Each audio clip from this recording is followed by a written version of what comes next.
כמו יום הולדת. כמו ילד יום הולדת. זנוש! שיר, למה עשית את זה?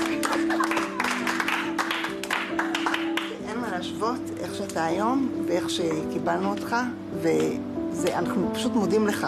גם על ההזדמנות לטפל בך, לעבוד איתך, וגם על כל מה שעשית. רוב פסים למקלחות לילדים, זהו. אין תירוץ עכשיו שאתה פה עד אחר הצהריים יותר. תודה רבה. אלוף אחד.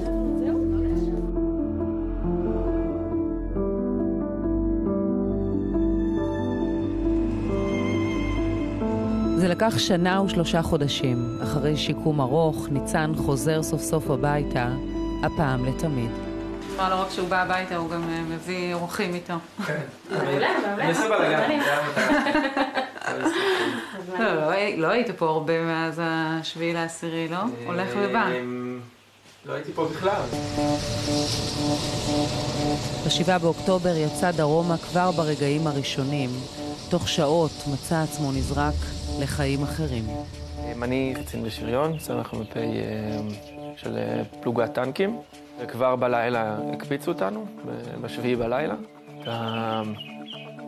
אתה יודע לאן אתה הולך, אין שאלות. אני משאיר מאחורה אישה, סיוון, בחודש רביעי, עם ילדה קטנה בת 2, יש בעל. פחדת, ניצן? ברור. כשאתה מבין, כשאתה מגיע פעם ראשונה ואתה רואה שזה אמיתי, ולא איזה משחק, כן. בכניסה הראשונה, למשל, פעם ראשונה שנכנסנו, זה כאילו, זה אני מת. אני דרכתי מטר קדימה ואני מת. אש! הם יוצאים עליי מכל מיני מקומות, מקדימה, מאחורה, יורים, צלפים. זה לא מתקרב לשום דבר אני דמיין אותה. תספר על היום של הפציעה. התקפה שגרתית שקורית, כבר עשינו אותה ברוטינות הרבה זמן. 6 בבוקר, מתחילים תנועה. והכל כרגיל, אנחנו יורים, מגיעים לבתים, יש מדי פעם מטענים ודברים כאלה שמגלים אותם, כאילו. וב-10 בבוקר, פתאום אני שומע בקשר RPG. אני אומר לצוות שיש RPG איפשהו, אין לו מושג מאיפה, אני עולה בקשר להבין מי עליו ואיפה הוא ראה את זה. לא עונים לי בקשר, אז אני בא להוציא את הראש מהטנק כדי להבין איפה הוא באמת. ואז נקטע לי הציר זמן. אני בגדול רואה שחור, כלומר, אני לא רואה שחור, אני מרחף באיזה חלל שחור. אני מנסה לקום, אני מבין שהידיים והרגליים לא עובדות. אני מנסה לפתוח עיניים, אבל הן מאוד מאוד כואבות. וכל הרעש מעומם, כאילו, כמו בסרטים. ומבחינתי אמרתי game over. אז בעצם איבדת את ההכרה. איבדתי את ההכרה, כולנו איבדנו את ההכרה, ומפנים אותי.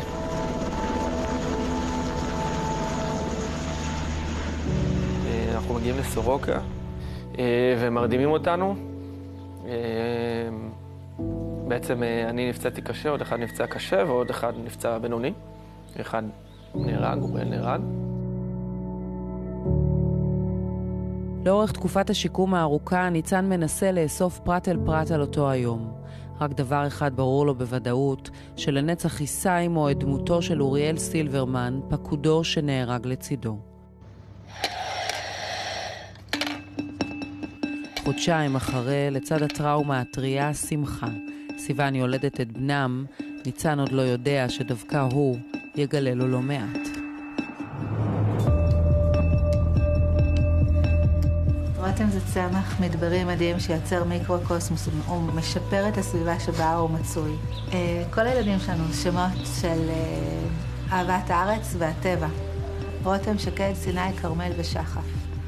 כולם מהתנ"ך, כולם של ארץ ישראל. רצתי אותו תמיד, והוא חתיכת חיה. הוא באמת, כל דבר שהוא עשה, הוא עשה אותו עם נחישות שאין שני לה, זה מטורף. הוא פינה וטיפל כל הזמן הזה, הוא נלחם מה7. לפני שהם נכנסו לעזה הוא התקשר ואמר לי, שבוע לפני, כי הם היו צריכים להיכנס ולא נכנסו, אבל שבוע לפני הוא התקשר ואמר לי, אמא תשבי לי. ואמרתי לו, מה, אמא תשבי לי? אמרתי לו, מה, רותם, אני לא נשבעת. הוא אמר לי, אמא תשבי לי. אני צריך שתשבעי לי שאם קורה משהו, את מגדלת את האחים שלי בבית כיפי, שמח במיוחד כמו שאני גדלתי בו.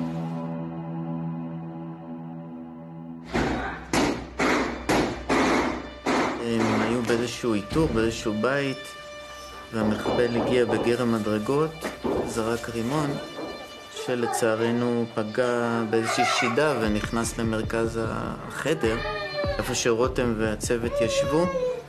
הם היו לבושים והתכוננו לאיזושהי משימה, ולמעשה רותם התרומם והגן על חבר שלו מהרימון. הוא ספג 2 רסיסים, אחד בכבד ואחד בלב. הוא פינה את עצמו לאזור של החדר של הפצועים. ואז הוא התקשר אליי, מסוק של 669, נחתו בסורוקה. הוא מדבר איתך?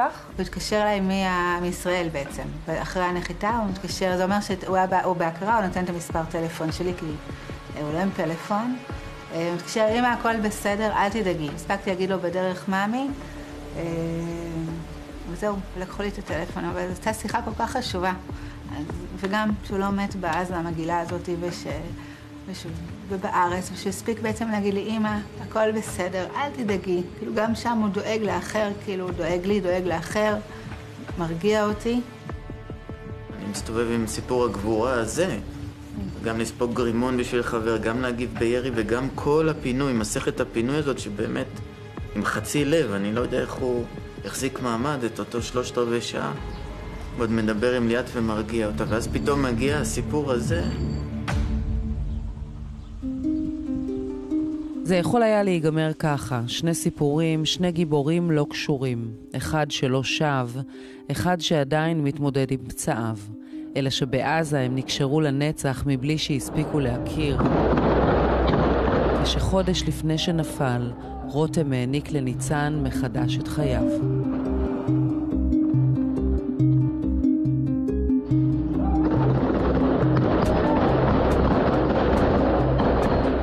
אנחנו היינו עם הטנק טיפה מקדימה, זה 20-30 מטר מקדימה לצנחנים. ברגע שהם ראו אותנו, שהם ראו שהטנק שלנו עולה באש, הם פשוט קפצו קדימה. קדימה? כן, כן. קוראים לזה שטח השמדה, כאילו, מקום שיכולים לראות עליך מכל כיוון, אתה לא יודע מה קורה, זה בטח שלא מקום מובטח. והם פשוט רצים 30 מטר קדימה, הם לא יודעים מה קורה, הם לא מצליחים לפתוח את המסדרון האחורי כי הוא נעול, אז הם גם עולים לגובה, הם עולים על הטנק 4 מטר. אם תהיתם פעם איך נראה ערך הרעות, הנה הוא בצילום. בתיעוד שנחשף כאן לראשונה, נראים חיילי הצנחנים בפיקודו של רותם סער הדר, זכרו לברכה, פועלים להציל את השריונרים, כשהסכנה עוד מעליהם, מיידית וברורה. כאילו, לא הכרתי אותם לפני, לא התאמנו לפני או כלום, אבל נלחמנו ביחד, ומבחינתם אנחנו אותה מסגרת. אני אתאר עוד פעם את הסיטואציה, אנחנו בשטח השמדה, ירו עלינו לפני דקה, לא יודעים מאיפה, והם עולים בגובה של 4 מטר, חשופים לחלוטין, וכל המטרה שלהם זה להוציא אותנו חיים.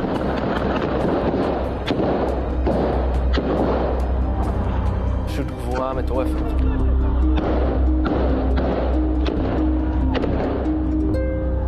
מי האנשים האלה שתחת אש, לא מעניין אותם, לא חושבים כאילו על שום דבר. תוך דקות מוציאים אותם מהטנק. ומה ההשלכות של זה? שהם מחכים עוד 5 דקות, עוד 10 דקות. מה היה קורה אם הם היו נשארים בטנק? באמת אנשים גיבורים, אבל כאילו במלוא מובן המילה, הם הצילו את החיים של אבא של הילדים שלי. כאילו אפילו לא ידענו מה קרה אחר כך, מה קרה עם אותם אנשים, אבל... זה בעצם אתה מגלה רק ביום של המפגש הזה, נכון? כן. כן.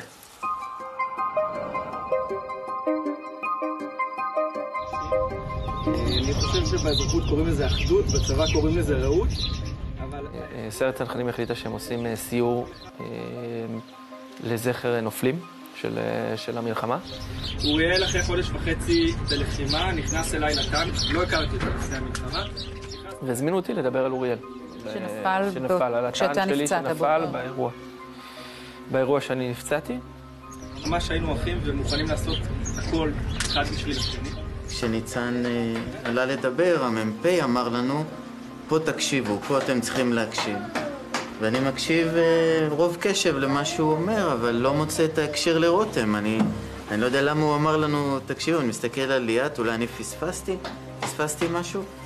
הוא סיים לדבר, ואז ניגשנו הצידה, ואז פתאום התמונה התגלתה.